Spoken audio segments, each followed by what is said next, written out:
Hey guys, welcome back to Clownfish TV. This is Kneon. I am here with Geeky Sparkles. Hello.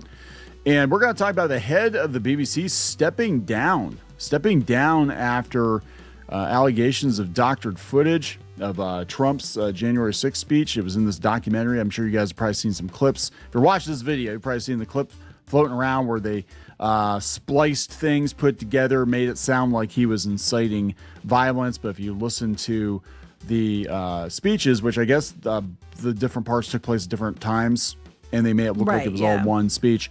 And so they got busted in 4K lying, manipulating footage. I don't understand this. Why would you think you wouldn't get caught? This blows my mind. Like they haven't for years. Well, I guess because it doesn't make sense to me. If anybody can go watch this video and see what he actually said, and see like how it was actually unfolded, they know right away that you did something to it. Yeah, like, that doesn't make any sense to me. Like my brain can't process it. Like you're going to get caught. Why do it? It took him a while, clearly, but you know. Yeah, well, yeah. So that's the thing. I mean, basically, these news outlets are finding out now, after years of effing around, that you can't lie.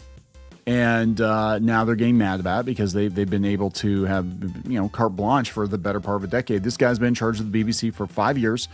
And on his watch, Doctor Who died. On his watch, the BBC was putting out hit pieces like this on fans, talking about, Oh, yes, I remember that. Entitled Star Wars fans and entitled Doctor Who fans. And, the BBC's really gone full woke. And, he's resigning now. So that's pretty interesting. Now it's going to be like, MAGA's making him quit. They're already starting that. They're like, but he didn't do this and he did do that. And it's like, but not really. It's just funny to me because I'm not getting political about it. I'm just pointing out the BBC is in trouble and this guy's, stepping down. But it's just, I can't wrap my head around it. It's like clearly provably false. But then again, we keep seeing things every day that's clearly provably false and they keep running with it. And they think if you repeat the lie enough times, it makes it true. Yeah. And it did for years. I mean, that's the thing. We're living in a very... No, it didn't make it true. It just made it accepted. It made it your truth. It made it subjective. It was this whole thing. This is how it started. Like there was no actual truth. It was your truth. And then it became, okay, well now truth is subjective. It's not, truth isn't what's factual. It's whatever I accept as being my truth. Right. Or whatever, we're being told is the truth, even if it actually isn't the truth. And once you start going down that path, and we had the head of Wikipedia, she was out there saying that truth was kind of an inconvenience sometimes, I know. Hey, just FYI, though, this guy didn't start to September, so I don't think he was behind the Sonic article. Oh, okay. All right. Well, this is the mentality here, though, at the BBC. So yeah, I think I remember we when he came in, we're like, oh, they got rid of the other guy because of the Sonic article, and then they brought this guy in, and now they're getting rid of. Well, he's stepping down, I'm sure. BBC is deep shit. I mean, they really are. I mean, they're just all the way around. I mean, they're bleeding out money. They're people don't trust them, and now this. I mean, this is the thing. If the general public already doesn't trust you, and then you get caught lying, right? I mean, do you think people are willingly going to give the BBC their money? I mean, the government's going to make them, but you know what I'm saying? Like, if it were up to them, would they be like, yeah, I want to keep bankrolling this bullshit? Right. So let's talk about this before we get into it any further. Please subscribe for more pop culture news, views, and rants, guys. You'll get a woohoo if you do. Woohoo!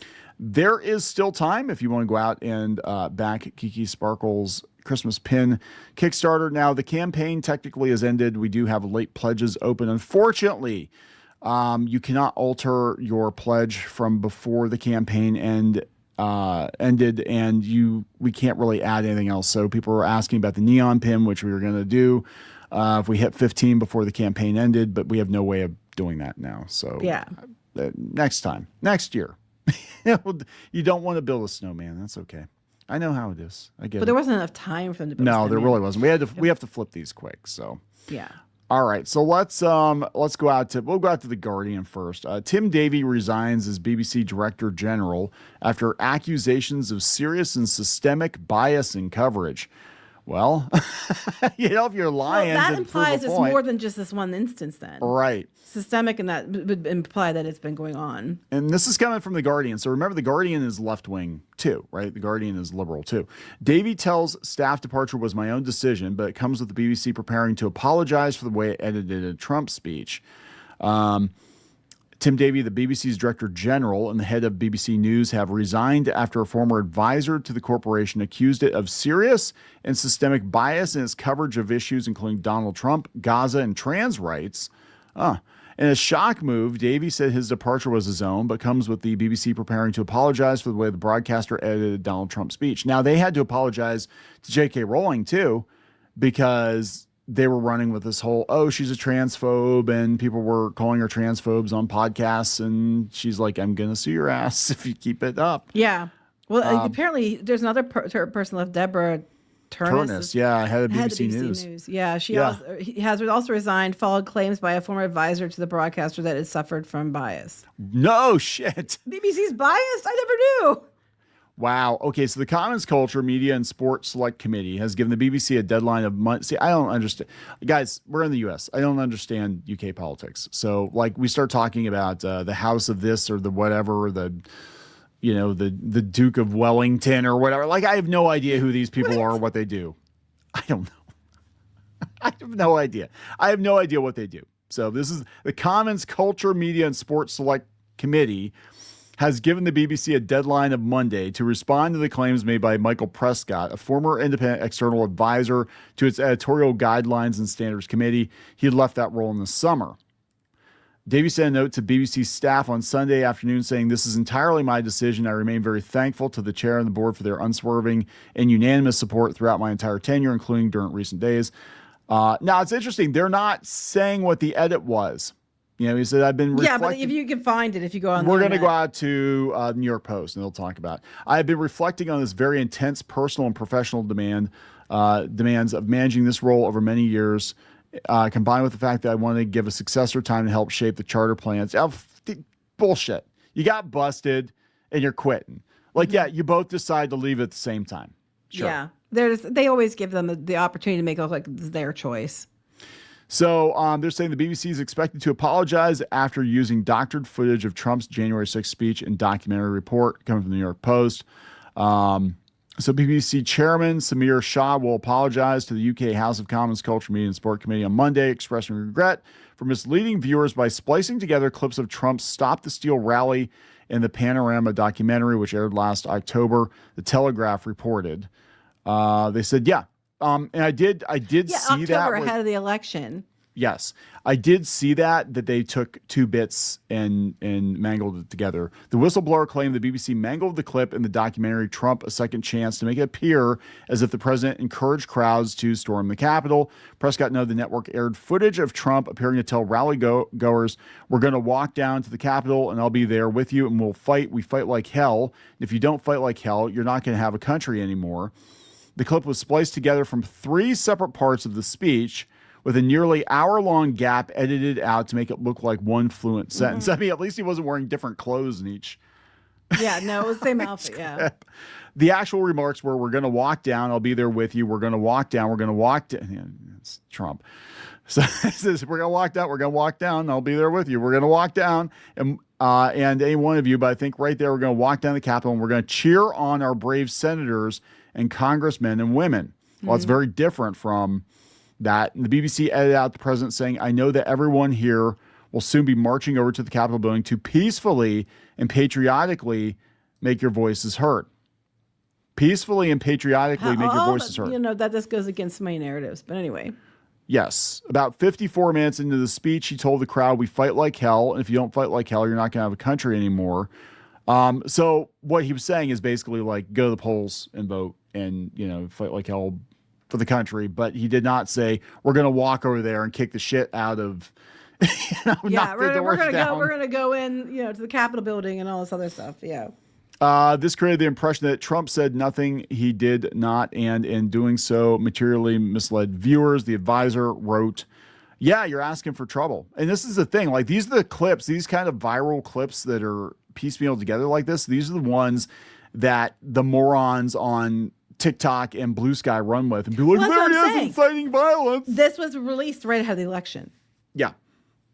I mean, anybody can edit footage to make it look like somebody's saying something they're not saying, right? I mean, but this is the BBC. You know, we're supposed to be a bastion of journalistic integrity. Yeah, and it wasn't like, oopsie, we fell for something. It was like you yourself were the ones who edited this together this way. Yeah. They said it was completely misleading. Okay.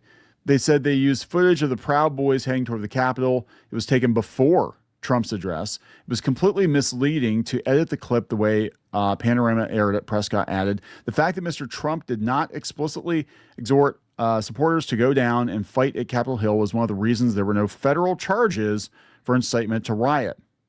The BBC did not immediately respond. Now they're saying now they're going to have to apologize. The head of news steps down. The head of the BBC steps down. Holy shit. I mean, this is big. This is like a big deal.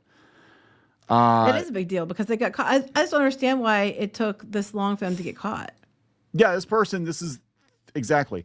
Artificially Sweet here in the comments says, and the Democratic Party will accidentally keep showing that doctored film. Mm-hmm. Yeah. This is why you get people like Adam Ruins Everything, right? Going on, was it Rogan? No, he went on Tim Pool or Rogan. He went on one of the podcasts and they challenged him. I think it was Tim Pool. And they challenged him like, here, did you actually see the footage? You actually see the speech? And he didn't want to be bothered seeing the uncut, the real footage of whatever, because it might change his mind on things, right? Mm-hmm. And a lot of what goes around is doctored, cobbled together. It's about pushing a narrative. And it's like, well, obviously the BBC is biased if they're not going to show you the whole thing. And even if they show you clips, they had to put the clips all to make it look like it's one sentence. It would be clips where they clearly ended, and they'd say, "Oh, here's another clip of him saying this." You know, they wouldn't have put it in one, like look like it's one sentence. Yeah. But it's interesting though. This guy Brian says the difference between the U.S. and Britain is that there, when they get caught manipulating the news, they're forced to resign. In the U.S., they get Pulitzer and Emmy as long as the manipulation favors the left, which it usually does. I was actually thinking like there are some politicians that were involved in the other side of things that happened, and didn't allow certain things to be put in place, or allowed other things to be put in place, and they still got away with it. They weren't even allowed. Their testimony wasn't allowed to be heard. And they weren't allowed to be asked any questions about their involvement. It was very, very interesting. Let's put it that way. Yeah. So this is just crazy. It's like, yeah, BBC has been leftist forever. It's been liberal as long as I know. I mean, there's a difference between leaning left and then just flat out fabricating things. It's again, this is very common here in the U.S. and we're finding out, and this is why again a lot of these news, I'm using air quotes here, news networks are finding out they're getting fired. They're preemptively cutting people. They're having to apologize. They're having to pay fines because of this kind of stuff. And it's not just Trump's personal vendetta. Like in most of these cases, you look into it, they literally lied to smear Trump because they don't like Trump. And that's fine. You don't have to like Trump. Nobody's telling you to like Trump, right? You don't have to like him. But if you're a journalist, you still have to tell the truth, and you can't put words into people's mouths. No, you can't. So, they're like they didn't, but you can't make it look like they said. Yeah, it's not that they put words in their mouth. It's just that you took the footage and changed what they said. Yeah, like the Running Man. That's some very important parts, and it's almost like anymore you have to like get the undoctored tape. And now with AI, that's what's so scary about it. It is. I was thinking that the whole time. Fabricate stuff so much easier.